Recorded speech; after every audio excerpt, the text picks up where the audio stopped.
The exit polls have some really interesting information. And I, of course, got a sneak peek of them because I get to sit next to John Dickerson. One of the many advantages of that. That's right. That's right. So tell us what you're seeing. Well, we're going to zip all the way to the other part of the country. We're going to look at Arizona and Nevada. But it's essentially the same story that Major and Anthony were telling, which is when we look at this election, the Democrats have to turn out their voters, and Donald Trump has to turn out his voters. Well, Latinos are key to the Democratic coalition. Let's look first in Arizona, how Kamala Harris is doing with Latino voters. Well, she's up by 14 points, so you might think, well, she's doing pretty well. But if you compare that to what Joe Biden did in 2020 in the state of Arizona, he won them by 24 points. Yeah. So Kamala Harris is underperforming what Biden did in 2020. Also, just a sideline, an interesting story of the night. If these exit polls are solid, there seems to be a much larger Latino vote in Arizona. The share is much larger than it was in 2020. That's something in the future to look at. But now let's look. That's just the future of Arizona in general. But it's a 7-point difference. Yeah, that seems a lot. Historically have exceptionally low turnout. Yeah. But the difference between 16 and 20 was only 4 points. So it seems, I mean, I'm not saying it's not true. I'm just saying it's interesting to look at. Nevada, the share is the same between 20 and 24, 17%.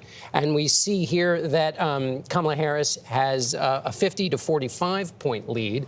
That's in Nevada, where the polls just closed. That's 5 points. Biden was up by 26 in Nevada. Remember, we're seeing in the national numbers that Trump is winning Latino men. That's part of what's changing this, right? Mm-hmm. Yeah. Yes, and not doing as well, and she's not doing as well with Latinas. Right. And I had spoken to one Democratic pollster before this evening, and he said very clearly, if Trump on the national numbers gets 40% of the Latino vote, Harris is screwed. Yeah. That is a very concerning number for them. And the reason this is such a big deal is because Latinos really, we've said this for so many years, but this year it is true. Latinos could very much end up being the decisive demographic in this election.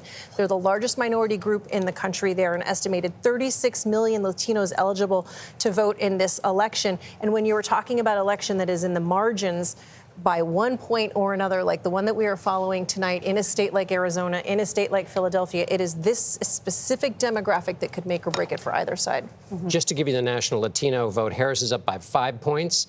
Biden won it by 21 points. That's the national number. So concerning to the Harris campaign. The point that you hear from whether it's Marco Rubio or others, is to say, put the identity aside and look at the issue of the economy and border, and particularly the economy. I had Senator Cortez Masto of Nevada on the program on Sunday, and she was saying, look, Nevada is always going to be tight.